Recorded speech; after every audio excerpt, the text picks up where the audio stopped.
หมอกูเลือกกินนี่เนาะยังเจ๊ว่าอยู่ผมว่าคนยังไม่ใช่ยาเนาะคนยังไม่ใช่ยามันกินนี่เป็นกวดเลือดบ่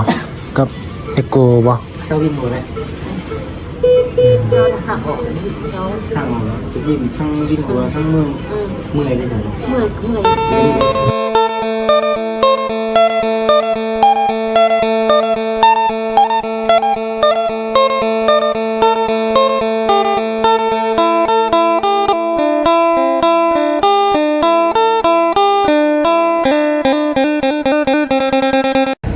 สบายดีสวัสดีนะซีเป็นสุขสุขคนเนาะมันนี่มันน่าอยู่กับพาแม่มาเขามาหาหมอพี่น้องเลยเนาะตกใจแม่ของวันน่าเจ็บท้องพี่น้องเนาะเจ็บท้องเนาะแต่เมื่อยนะมาห้องหมอหรือว่าคลินิกที่ว่าจิตเป็นไข้มาพี่น้องเลยเนาะตอนนี้ก็มาฮอดมาถึงเลยเด้อพี่น้องเด้อเนาะจังได๋ก็ฝากพ่อแม่พี่น้อง FC เป็นกำลังใจให้ทางมาหน้าในเด้อพี่น้องเด้อเนาะตกใจพี่น้องเลยเนาะตกใจเป็นพวกแม่มีแม่คนเดียวเนาะตอนนี้กับคนเข้าทางในแล้วมาหน้าเองก็สิเข้าไปข้างในพี่น้องเลยเนาะจังได๋ก็ติดตามเบิ่งนํกันเด้อพ่อแม่พี่น้อง FC เด้อเข้าไปใน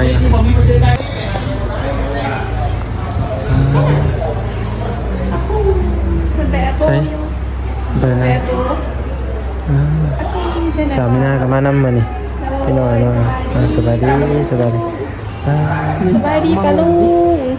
พาหลานมานำพี่น้องเลยขึ้นไปใส่ว่าพี่นะขึ้นมาถ่ายป่ะ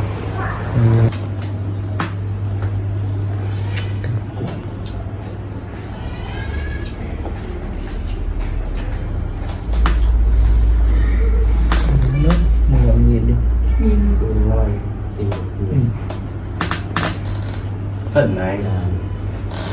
cửa này nằm mày cửa chỗ ấy, ấy chỗ sau gan đấy nhìn thấy mày cửa chưa không sao gan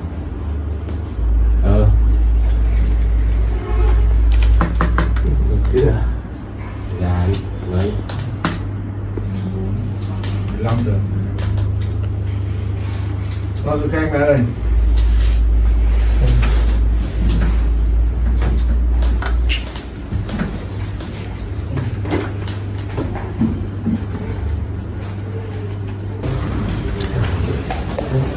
กำลังเคลื่อนย้ายนั่งเลยเนาะ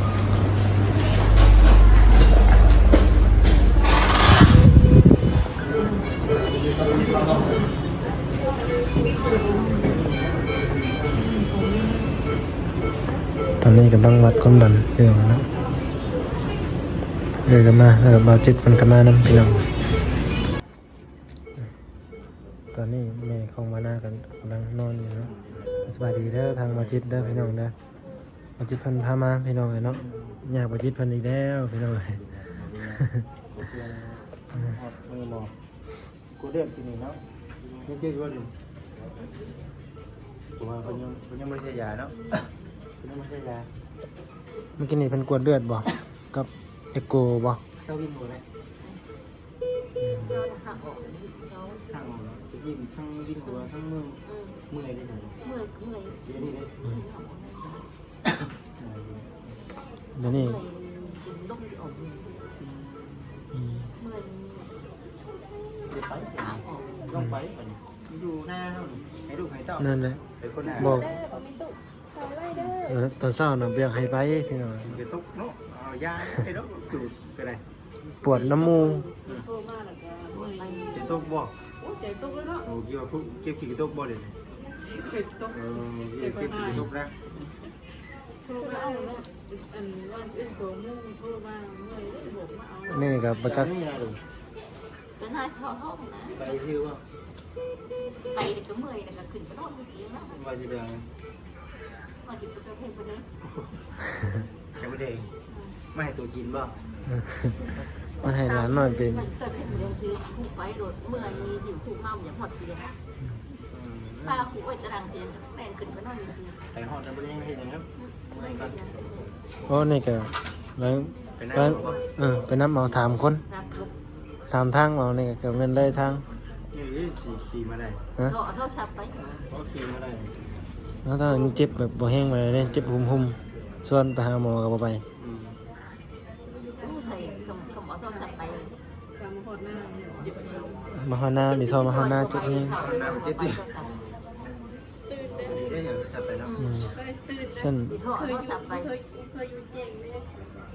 แรงเลยตื่นนะ โทรศัพท์ไป เพื่อจะบอกไปเฉามันจะไปถึงไม่ได้โดนเอาไปพักไปเลยเลือกขึ้นเตียงรถเมื่อยนอน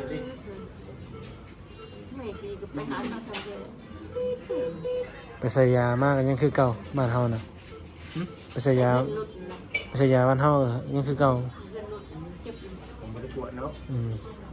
ผมบ่ได้กวดนี่ นี่คือปวดแม่ได้จริง บ่ได้นี่หว่าโทรหาว่าจิตนะว่ะน้องได้โทรหาว่าจิต เราไปเอาชิ้นนึงข้าวมาเลย แม่น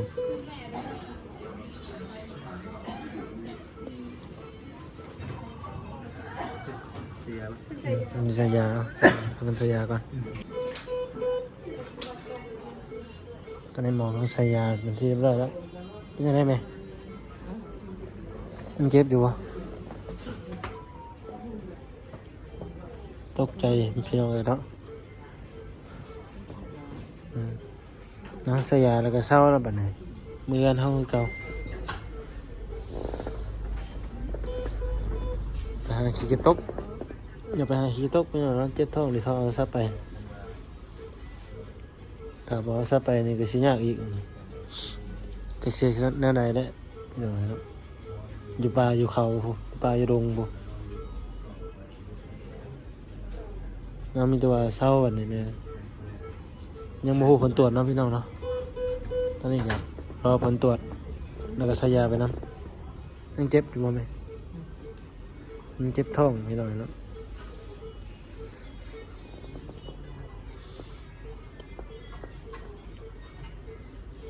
เจ็บท้องแล้วก็วินหัวน้ำบ่ไหมวินหัวกับปวดห้างน้ำพี่น้องเนาะ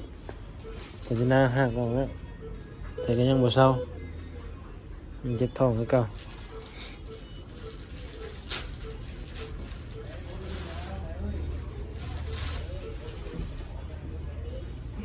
นี่แหละวันนี้ไม่ต้องไปแบบนี้ปวดน้ำมูไปเก็บขี้กระตกใช่ไหม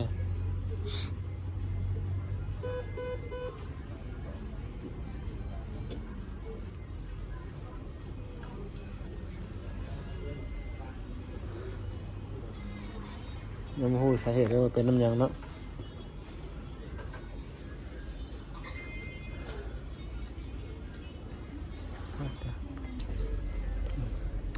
ตอนนี้ก็อยู่ในเวลา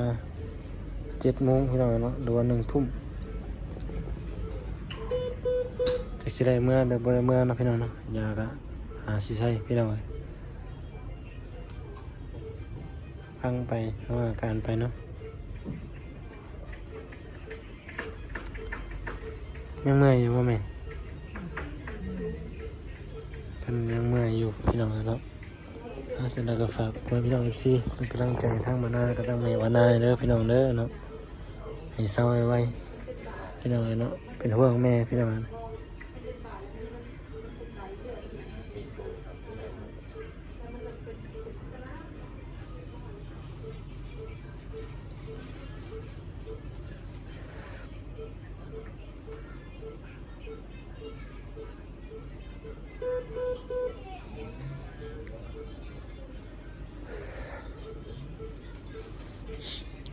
นี่แหละเนาะ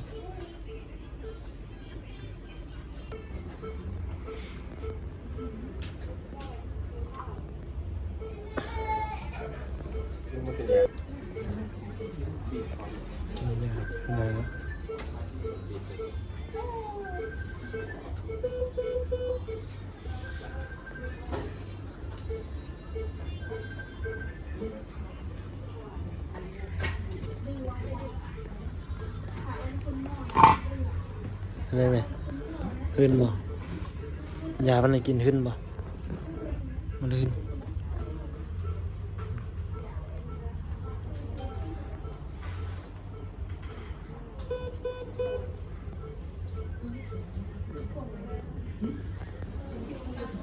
หึ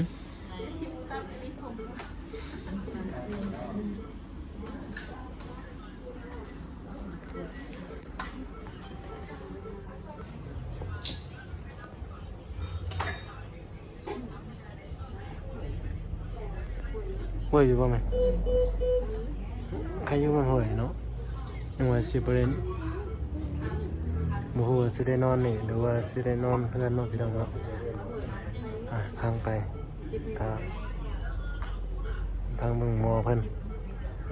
นมาจังไดก็ว่าตามเพิ่นพี่น้องเนาะอันนี้ก็อยู่มานำพี่น้องเนาะสาวนู่นนี่อันไหน FC เบิ่งแน่พี่น้องเนาะพาหลานมานำ สบายดีบ่ได้นะ ลูกสาวนู่นนี่พี่น้องเนาะ สบายดีนี่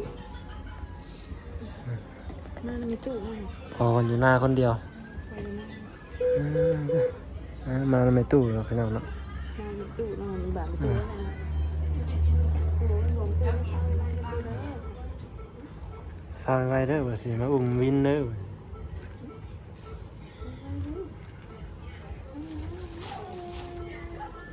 จนตกใจพี่น้องเนาะอยู่หน้ามันตกใจเห็นแม่เจ็บเห็นแม่หักจนเจ็บจะตกใจพี่น้องเนาะบ้านนามื้อนี้มากัน3-4 คนพี่น้อง5 คน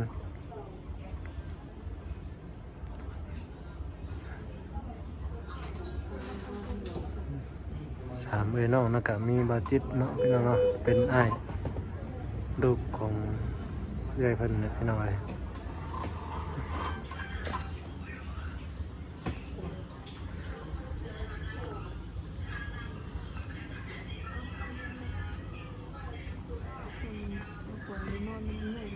ฮะ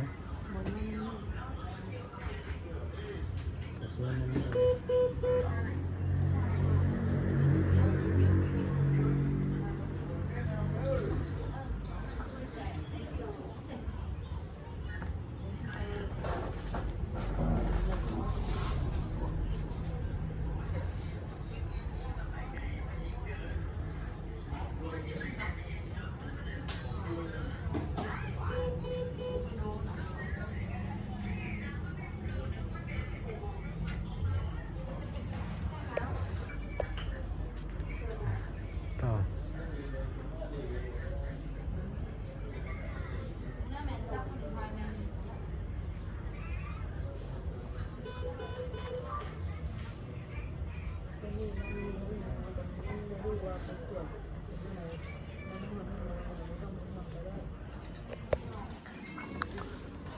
ไม่ได้ผลตรวจเนาะ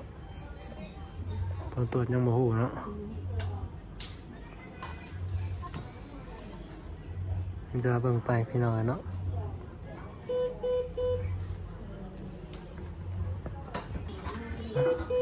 มันตัวเบิ่งไปมันสิได้นอนหรือสิได้กลับพี่น้องหมอบ่ใช่กลับหรือใส่นอนเนาะฟังเบิ่งไปอันนี้สะดมก็ยังได้อยู่เนื้อถ้าเป็นให้นอนก็คือว่านอนเดี๋ยวพี่น้อยเนาะ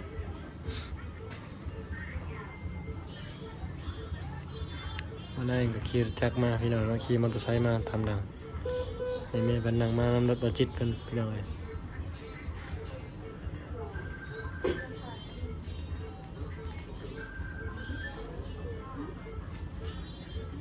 ดูว่าเนี่ย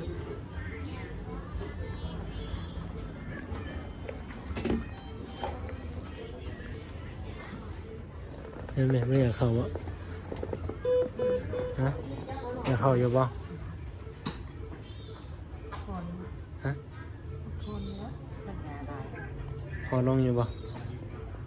เบาลงอยู่เนาะพี่น้องเนาะสักยาอะไรเค็มแต่ว่านี่แหละ ของดันนะพ่อ ฮะ ของดัน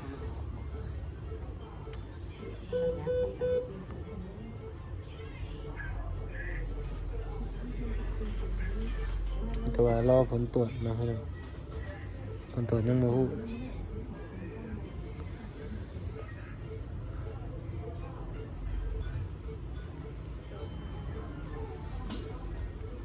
เดี๋ยวมาฮอดมื้อหมอแล้วก็เศร้าน่ะบัดนี้แม่ตอนอยู่เฮือนโดดเนาะพี่น้องบ่จักความเฮ็ดพี่น้องเอ้ยมีแต่เล็กน้อยบ่จักความเฮ็ดมีแต่ลูก3คนพี่น้องเนาะบ่จักความเฮ็ดได้อยู่บ้านอยู่เฮือนพ่อก็บ่อยู่เลยมีแต่ลูกพี่น้องเนาะเบิ่งแม่ก็เบิ่งซื่อได้อยู่เฮือนบ่จักความเฮ็ดเด้มีแต่พามาห้องหมอพี่น้องเอ้ยเนาะอุ่นใจหน่อยนึง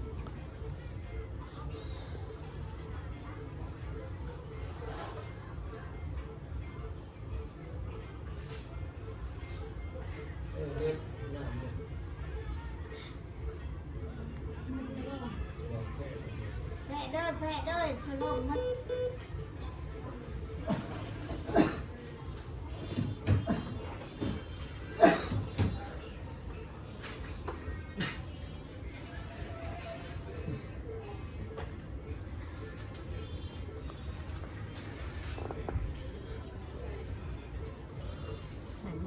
หืม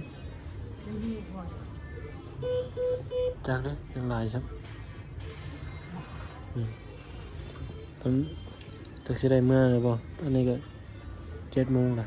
แล้วมื้ออื่นมันจักทำเมื่อเลยเขาทำให้ว่าจิตเมื่อก่อนถ้าคนบอกคนละ เดี๋ยวจักมือได้อยู่เดี๋ยวจักมือได้เขามุ่งเขามาได้เขานี่มากกว่าใครให้หรอวะใครไปเจ็บกัน ไม่เจ็บอะไรวะ มันที่ใคร บ่ได้ปืนท่องมันจะหักบ่แม่ ให้ถึงจักมือ มีแต่ว่าถ้าสารบัดก็เพิ่นให้เมื่อ8 9 โมงก็สิเบิดจะหรอก10 โมงเนาะ เขามุ่งก่อน